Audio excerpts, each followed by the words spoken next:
தலைவராக, திட்டமிட்டு செயல்படுவராக, அறிவாற்றல் மிக்கவராக இருந்தார் என்பதற்கு பல சான்றுகளை நாம் நற்செய்தி நூலில் பார்க்கிறோம்.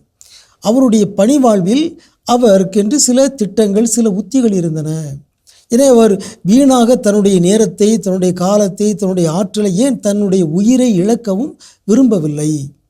தன்னுடைய பணிகளை எல்லாம் முடிக்க வேண்டும், அதற்கு முன்பாக தேவையில்லாமல் தன்னுடைய ஆற்றலை, நேரத்தை விரயமாக்க வேண்டாம் என்கிற உத்தியை, ஸ்ட்ராட்டஜியை இயேசு பயன்படுத்தினார். 2 எடுத்துக்காட்டுகளை பார்க்கலாம். யோவான் நற்செய்தி 8:59.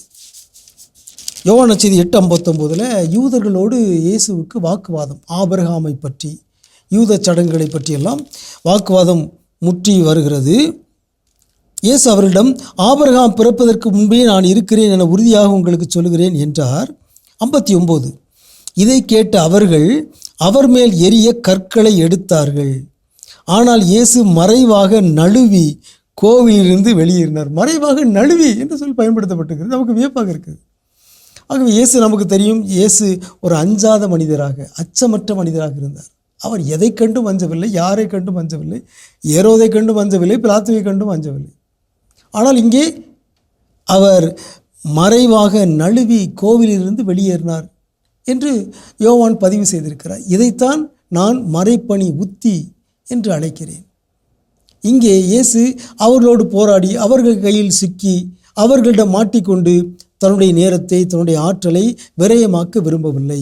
அடுத்த இடத்திற்கு சென்று தொடர்ந்து இந்த பணியை செய்ய வேண்டும் என்கிற தன் முனைப்பு தான் அவரிடம் இருந்தது.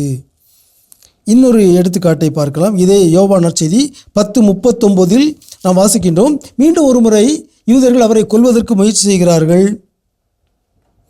அவர்கள் கையில் அகப்படாமல் அவர் அங்கிருந்து சென்றார். அவர்கள் கையில் அகப்படாமல் அவர் அங்கிருந்து சென்றார் என்று யோவான் எழுதியிருக்கிறார். ஆக இதுவும் அந்த இயேசுவின் மறைப்பணி உத்தியில் ஒன்றுதான். இயேசு யோவான் நற்செய்தியில் இன்னொரு சொல்லாடலை நாம் பார்க்கிறோம். எனது நேரம் இன்னும் வரவில்லை. எனவே இயேசு தனது நேரத்தை அறிந்திருந்தார். என்னுடைய பணி எப்போது நிறைவு பெறும்? 3ஆம் நாளில் என் பணி நிறைவு பெறும். அதுவரையில் நான் எந்த சிக்கலிலும் மாட்டிக்கொள்ள விரும்பவில்லை, அவரிடம் அகப்பட விரும்பவில்லை. எனவே அங்கிருந்து நழுவி அவரிடமிருந்து அப்புறமாக சென்றார். இதுதான் இயேசுவின் மறைப்பணி உத்தி. இது ஒரு ஞானம். இதை நாம் இயேசுவின் ஆளுமையிலிருந்து கற்றுக்கொள்ள வேண்டும். நம்முடைய வாழ்வில், நம்முடைய பணியில் தேவையில்லாமல் நாம் வம்பை விலை கொடுத்து மாட்டக்கூடாது. நம்முடைய பணிகளை நிறைவேற்றுவதிலேயே நாம் குறியாக இருக்க வேண்டும். அதற்கு தடையாக வருகின்றவரிடமிருந்து நாம் நழுவி செல்ல வேண்டும், விலகி செல்ல வேண்டும் என்கிற ஞானத்தை இயேசுவின் ஆளுமையிலிருந்து நாம் கற்றுக்கொள்வோமாக. உங்களுக்கு அமைதி உரித்தாகுக.